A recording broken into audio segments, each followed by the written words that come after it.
So every time I talk about my life, it's like I've been always a minority in many senses, no?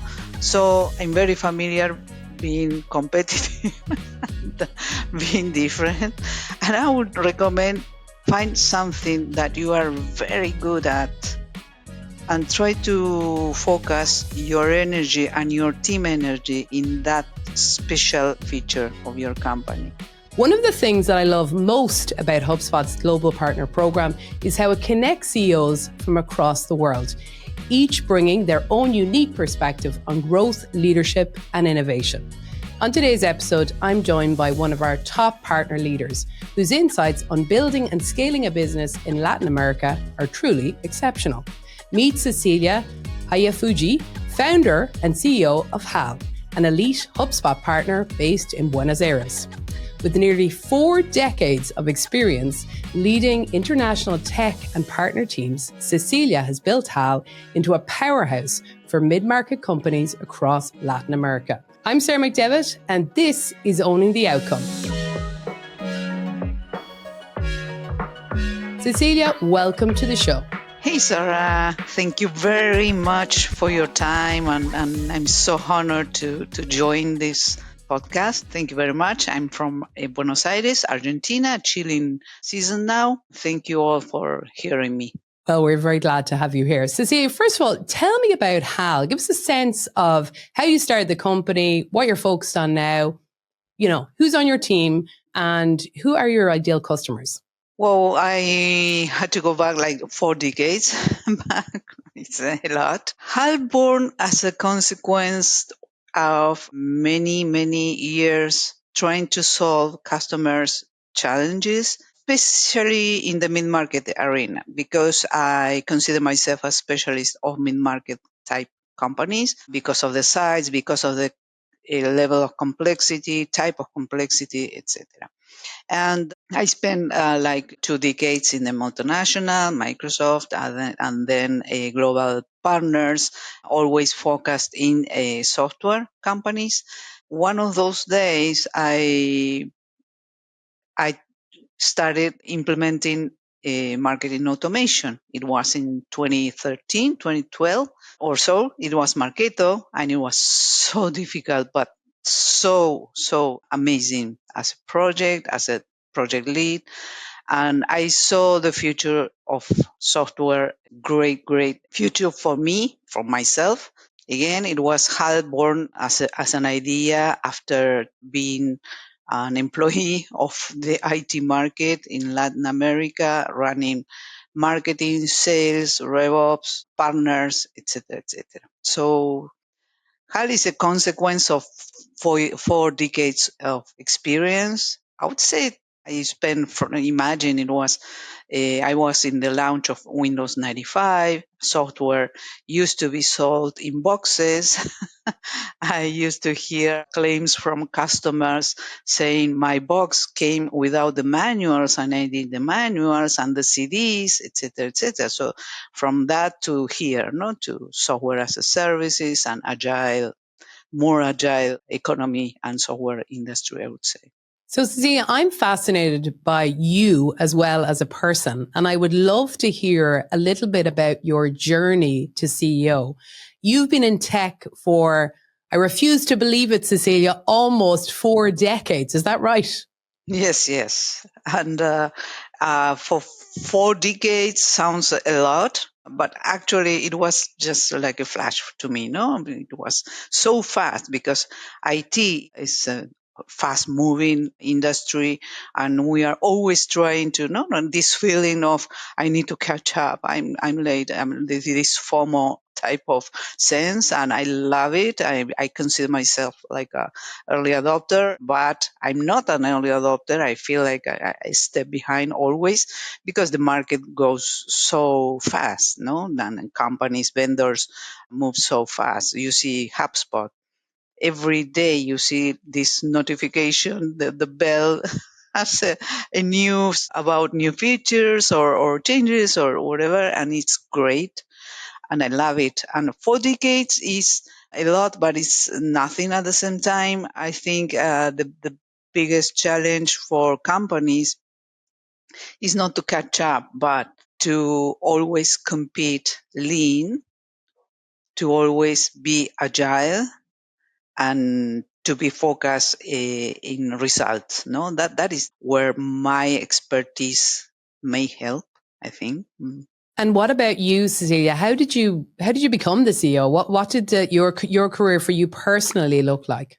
I've started like nothing to do with my actual position. No? I started at when I was 18 as a Japanese Spanish translator for an IT company. It was the only home computer producer in Argentina, and all the manuals, again, physical manuals, I used to come in Japanese. So they needed me to translate all the circuits and chips. I mean, the manuals was everything in Japanese. That was my first job.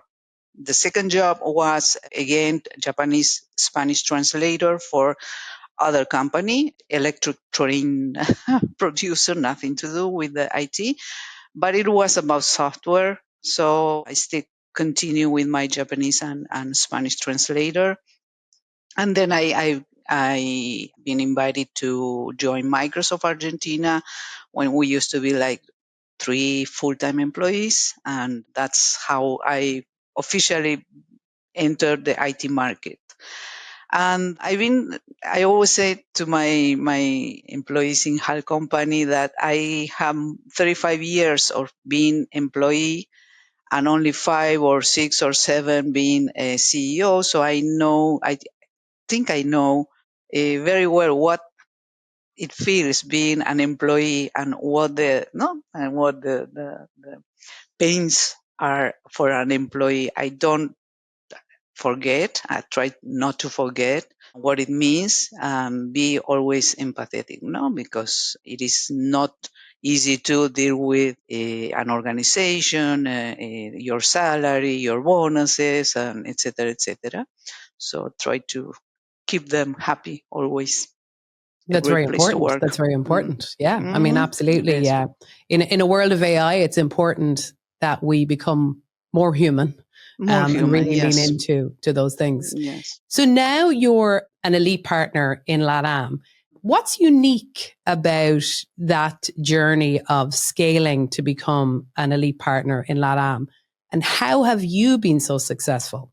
Well, I'd like to be more successful, but if it is possible.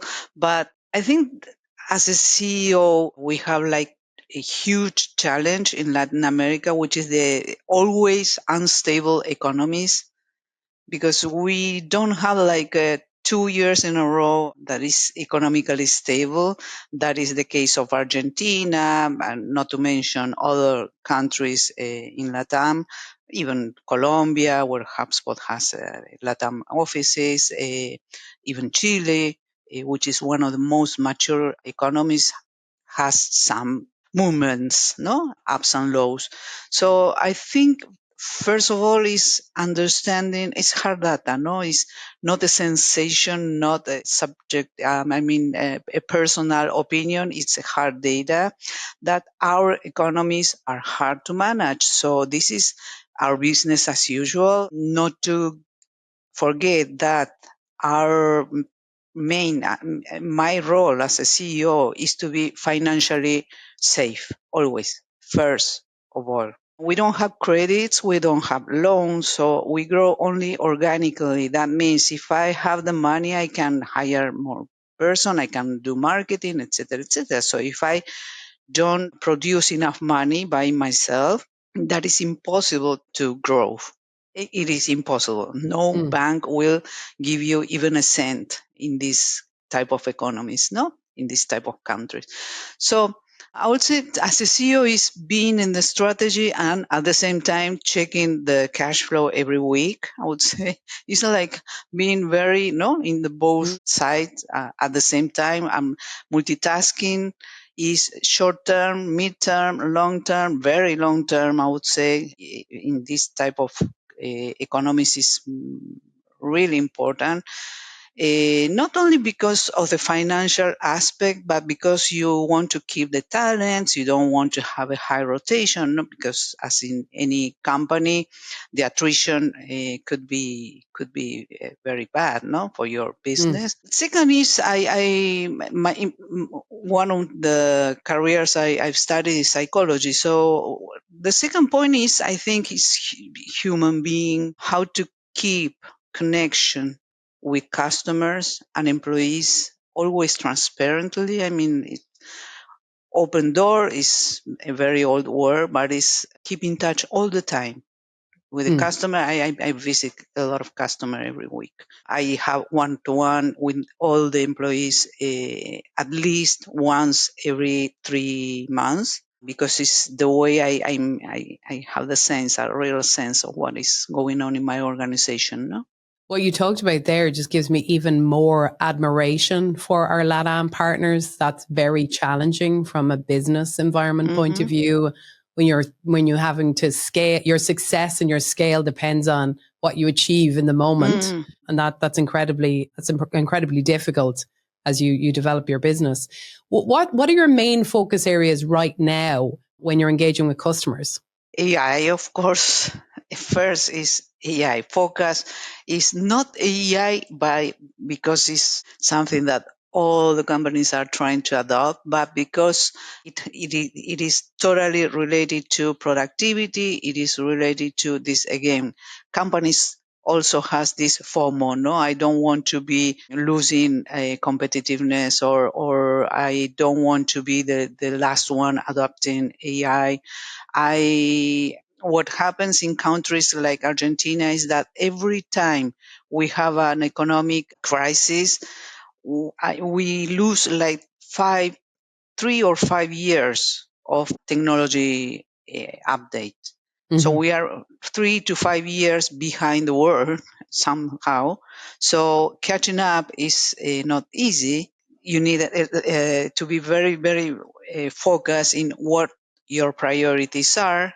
And that's where a partner has a great role or has a impact in companies, because we as partners knows exactly, or more or less, let's say, how the return of investment might be, how can we help companies to become more productive, etc. Mm-hmm. Mm-hmm. And what about internally? What are you focused on for the company? In AI adoption, trainings, and I'm very happy because I every week I have my schedule and colors. Customers are orange because of HubSpot. Love it. internal internal meetings are purple, etc., etc. I'm very happy to see that in my schedule every week I have more discussions around AI than any other topic. That's a great difference compared to what happened in HAL company internally like 6 months ago, where Mm-hmm. we used to have like these recurring meetings about many things, but not AI. So we are AI focused today. So, Celia, what has changed within kind of the market and for yourselves where the AI adoption has become a focus? I hate losing. I'm very, very competitive, and I it's not only, because HubSpot has these 4 offerings, that it was a great idea to start from something. But every time I see one of those documents from HubSpot, I think that anyone can copy and paste. And I, it's great to receive something as a first idea. It's like a brainstorming, but I always want to be different, no? To add Mm. additional value. Well, first of all, I'm going to Mm, give you a high five, a virtual mm. high five for the fact that you're competitive and you hate to lose. I love that. That's why you're CEO and you're being successful. But when you talk about there's lots of tools out there in AI. Why do you think customers choose HubSpot? I mean, you're on the front line, you're speaking to customers every day, you understand their problems deeply. That's why they're working with you. Why do you think they're choosing HubSpot? Because they could pick other tools. HubSpot is unique in many senses. And again, I've been like 4 decades in the IT industry, so I've heard like many different speeches from different vendors, the old ones like Microsoft, Oracle, IBM, etc., etc. No, and HubSpot is unique. The way you manage partners, the way you go to the customers, the way your salespersons approach each project, the way you talk about implementation, everything is very unique.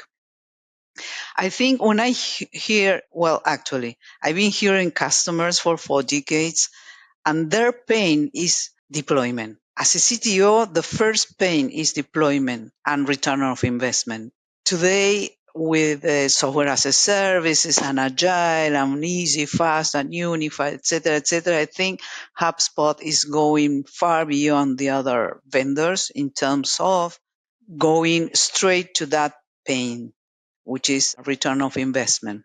Hmm. And partners has a lot to do with that, no? Because if the partner's in the middle between HubSpot and the end customer, the partner is very slow or is not impeccable delivering services, again, the customer experience won't be good, no? So we play a key role. We have 98% of project run in time and manner. 98% is tremendous, but we delivered that because again CTOs or probably CMOs, CSO, any person that is putting the sign on the purchase order is very worried about the outcome, no, of Hmm. any project. And that, I think, you speak to the power of HubSpot and partners working together, because you have a powerful tool, but if it's not deployed correctly and Right. in it, really implemented correctly, Mm-hmm. you don't get the adoption. And Mm-hmm. we've actually seen that we have some of our highest AI adoption in LATAM. Why do you think that is? What is it? And do you think that we could be doing anything more to help companies adopt AI?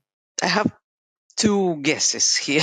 One is probably in Latin America because of the economic strain, because our budgets are very limited, unstable economy, etc. Probably technology that the return of investment is high is very welcome always. No, because it has nothing to do with if the AI replaces humans or not. It's another discussion. If I adopt AI today, I probably save a lot of money in Latin America, in the, the poorest countries, I would say. No. Mm. The second point is the second guess is that in Latin America we are spiritually early adopters. We love them. We love to be the first. I'm not the only one that hate losing. We are competitive. We want to be the first one doing something new. Could be technology, could be sport, whatever. A new brand of tennis shoes or whatever. We like the new stuff in any arena, no? Mm. Hmm. We talked about this before, that you have seen tech through many shifts from, Mm. you talked about the software coming in the box to the cloud to mobile and now AI. And you talked about your customers. When it comes to customers, what do you think is the same about the way the customers are behaving in this kind of AI first world? What do you think will stay the same and what do you think might change? If I think about again Windows 95 switching to, I don't know, to graphic interface, do you remember these words? I think the first discussion I remember is user interface or graphic interface Mm. was not a thing until Windows 95 came to our lives. No, companies used to be the comfort zone was the green screen. No, and talking about the graphic interface and everything was so new that the IT managers used to see this innovation as a threat. I think always happened the same. Anything that is new is uncomfortable for any Mm. person. This is normal, I think. absolutely human, no, from any perspective. And if I think about AI today, I would say it's not different. The first reaction is, I don't know. I think I don't need this in my company, in my life. Is please don't let this AI stuff get into my life, getting Mm, into my company. That is not like a first reaction. Second reaction is FOMO. Third reaction is I need to join this wave sooner or later. So it's a kind of reaction, reactive. But mm, in the middle, you always have these early adopters who say, let's try this. Let's see what happens. Not like A/B testing, no? What happens with and without AI? That's one perspective. The second one is again, AI comes after many, many changes we've seen in the IT market. So it's not the first time. We all know that internet changed our lives, no? So we are not that resistant mm. this time. We know that this is a change of paradigm. This will change the way we work, the way we search on our mobile, everything. So I think that the level of resistance is getting lower and lower. No. Yeah. Mm. No, I 100% agree with you, but some things will remain the same and human nature will Yes. likely remain the same. Let's pretend, Cecilia, it's just me and you, and I want some advice for being a new LATAM partner that Mm. wants to scale to elite. Where should I invest and how should I structure my team? What kind of prospects should I go after? Give me your Uh, secret, Cecilia. but Coca-Cola never shared their formula, no. So nah, I don't have such a huge secret. I think again is 99% inspiration. No, again, working hard 1% of inspiration. But I think the big difference is how to be different. I always be a minority in my life. I was the first mother in the company I used to work. I was the only woman in the company I used to work. I was Japanese in an Occidental community, etc., etc. So every time I talk about my life, it's like I've been always a minority in many senses, no? So I'm very familiar being competitive, being different. And I would recommend find something that you are very good at and try to focus your energy and your team energy in that special feature of your company. That's a good secret, Cecilia. That's good advice. That's good lived experience. So I'm on board with that. Okay, and the second thing is a process supporting that, no? Because in this competitive industry like is IT, you may lose some talents, and we are losing talents every now and then actually because you have companies paying more than you. I don't have such a huge financial background, so it is very common. But if you have a process, you can run the business with a more or less smoothly, not depending on persons, but depending on processes, no? Mhm. What about for you? What's the thing that you're most excited about as you look ahead into the future for the business and yourself? I think the impact we may have as partners is going to be more and more important, bigger and bigger, because vendors produce great products or more or less great product. In the case of HubSpot, you are putting a lot of innovation every day. So that is very important for us as a partner, but our impact is growing at the same path. I mean pace, no? Because if we keep doing the same, but HubSpot runs innovate faster and faster, we are going to go behind and more. Probably some competitors will win more deals compared to us. But I think the way HubSpot is innovating, the way HubSpot is growing the market, the way you are growing the size of the cake is very impressive, very impressive. And that's the most important thing that I, as a partner, watch every day. It's not how I invest my money in my company, but it's how HubSpot is growing because you are my umbrella. Yeah, absolutely. So, Cecilia, thank you so much for joining us today. But more importantly, I want to thank you for representing LATAM partners on a global stage. Don't forget that we love hearing feedback on owning the outcome. So let us know what you think. And remember to tell your friends to subscribe. Thank you. I will. Thank you very much. It was very, very interesting talking to you. And thank you very much. Hope to see you soon. Thanks, Cecilia.